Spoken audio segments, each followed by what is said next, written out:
Assalamualaikum warahmatullahi wabarakatuh. Semangat pagi. Nah, masih bersama saya ya, Andi. Nah, di sini saya akan menjelaskan mengenai cooling system pada engine ya. Pada engine yang menggunakan cooling systemnya itu pakai coolant atau pakai water gitu ya. Bukan yang pakai air system atau pendingin udara. Oke. Seperti biasa, mengingatkan kembali teman-teman, jangan lupa like, subscribe, dan pencet tanda lonceng untuk berlangganan video terbaru dari saya ya. Blok parkir dulu adanya ya. Oke, cooling system ini untuk yang ini ya, untuk yang dasarnya gitu ya, basicnya ya. Jadi kita bisa lihat di sini nama-nama bagian dari komponen cooling system. Pertama ada radiator ya, ini radiator. Terus ini ada water pump. Terus ada kompresor. Ini untuk engine yang dilengkapi kompresor. Kalau yang nggak ada ya berarti nggak ada komponen kompresornya ya. Terus ada oil cooler ya, pada umumnya engine-engine besar itu dilengkapi sama oil cooler untuk mendinginkan oleh engine ya. Terus ini ada silinder block. Nah, ini bagian tengah dari engine ya, silinder block yang besar ini. Di dalamnya ada water jacket ini ya. Nah, terus ada piston, ini pistonnya ya. Pistonnya ini kebetulan punyanya engine inline 6 silinder. Terus ada liner. Nah, liner ini ya, liner adalah dinding ruang bakar ya, tempat akselerasi gerak reciprocating naik turun dari piston ya. Terus ada cylinder head. Nah, ini cylinder head. Cylinder head adalah bagian termasuk bagian atas dari engine. Ada water jacketnya juga, dan di sini ada water manifold. Water manifold ya kayak galerinya dari cooling system gitu ya.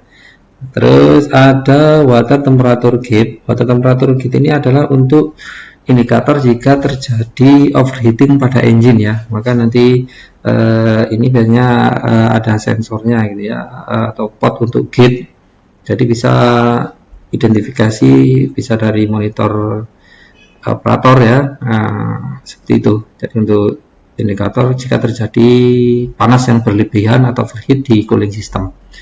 Terus ini ada termostat. Ini termostat nanti yang kerjanya membagi ya, kapan aliran cooling system itu disirkulasikan kembali ke water pump ya, kapan dia dibagi dua, ada yang ke water pump, ada juga yang ke radiator, dan kapan juga ketika dia harus mengalirkan semua coolant atau water atau air ya, itu dialirkan semua ke radiator, tidak ada yang menuju ke water pump. Nah, ini nanti kerja dari termostat adalah membagi aliran cooling system sesuai dengan kenaikan temperatur yang dibaca oleh sendernya atau sensornya ini ya. Nah, ini ke radiator, dan di sini ada corrosion resistor. Corrosion resistor adalah komponen seperti filter ya. Pertama, dia fungsinya menyaring kotoran atau partikel ya yang ikut sirkulasi di cooling system, tapi dia juga dilengkapi sama di dalamnya ada chemical endapan itu ya, chemical yang berfungsi untuk berfungsi terlarut untuk ini ya, untuk menjaga pH dari air cooling system itu tetap pH netral antara 6 sampai 8 atau pH netralnya 7 gitu ya. Nah, ini adalah kerja dari corrosion resistor. Kalau periodic service-nya dia diganti per 1000 hours, 1000 jam gitu ya. Nah, ini corrosion resistor. Oke, langsung saja. Ya di tadi ya sama ya, ini HD-nya ada parkir ya. Nah, jadi ini untuk proses kerjanya ya, untuk aliran dari cooling system ya. Saat engine running maka water pump akan berputar ya, berputar untuk mengambil input utara dari timing gear di engine ya, berputar, terus dia akan water pump mengalirkan air dari radiator menuju ke bawah sini ya, keluarnya ke bawah bukan ke atas ya, ke bawah menuju ke oil cooler. Di sini pertama dia akan mendinginkan lubrication system ya, dari oli engine yang panas itu harus didinginkan. Setelah itu dia menuju ke ini, ke water jacket. Nah, ini adalah water jacket ya. Ini water jacket. Nah, ke water jacket. Dari water jacket ini ada juga yang menuju ke ini, ke kompresor ada ya. Nah, ini ke kompresor untuk mendinginkan head dari kompresor. Kompresor itu juga panas ya, karena apa? Menghasilkan tekanan udara. Udara bertekanan kalau dikompresikan panas ya, maka dia harus didinginkan. Nah, seperti itu ke water jacket yang ada di silinder block.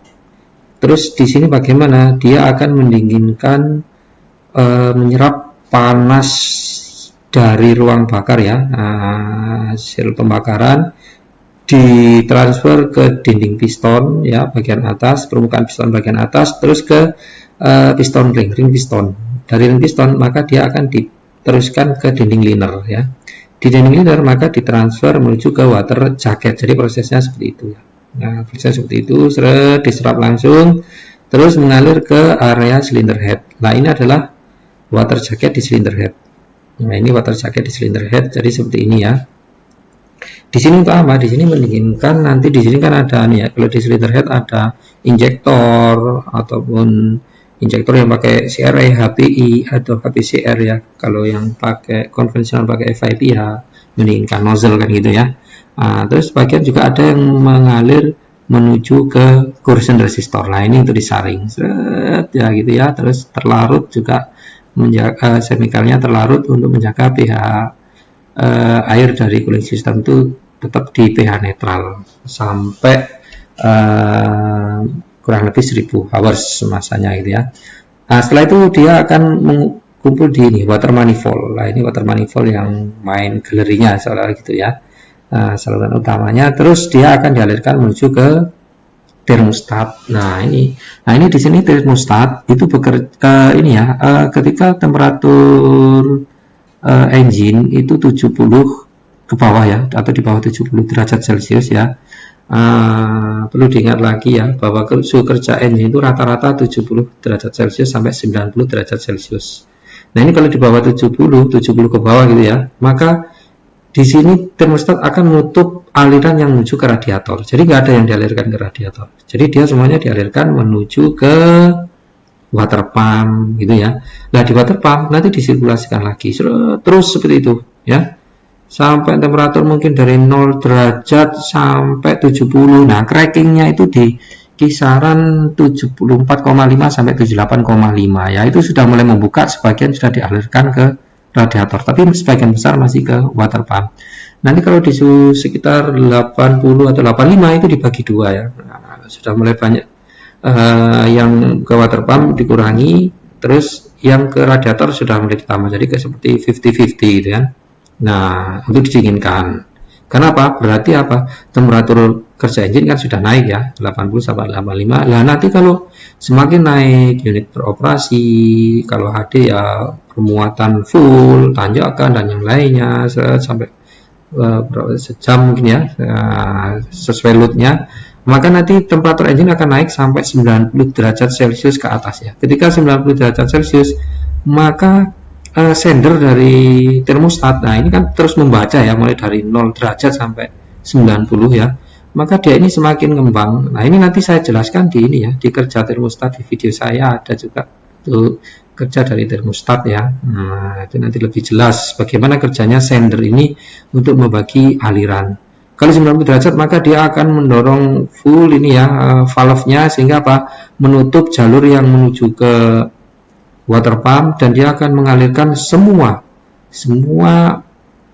coolant atau air pendingin itu menuju ke radiator. Jadi ini full nanti ya di sini. Jadi siklusnya enggak lagi bebas dari water pump dari termostat ke water pump, bukan, tapi semuanya dialirkan ke radiator. Karena apa? Ini sudah suhu kerja ini sudah maksimal ya, 90 derajat Celcius. Nah, dan kipas ini akan selalu mendinginkan radiator. Nah, jadi kejadiannya seperti itu untuk di cooling system ya. Nah, jadi gambaran dasar kerja dari cooling system itu seperti itu, dan Anda harus memahaminya. Oke ya, mungkin itu saja. Kalau untuk trouble overheat dan yang lainnya itu bisa nanti di video saya yang membahas termostat atau di radiator cap gitu ya, tutup radiator itu ada. overheat. Yang paling sering sih ini ya, kalau ini ngeblok buntu ya, doser atau unit yang lain itu terkena material ngeblok, sehingga pendinginan dari kipas radiator ini tidak maksimal ya untuk melepaskan panas dari radiator, sehingga ini overheat ya. Jadi seperti itu. Oke ya, mudah-mudahan video ini bermanfaat, dan kalau ada saran atau kritik silahkan komen di kolom komen ya. Jangan lupa like, subscribe, dan pencet lonceng untuk berlangganan video dari saya. Oke, sekian. Assalamualaikum warahmatullahi wabarakatuh. Semangat pagi.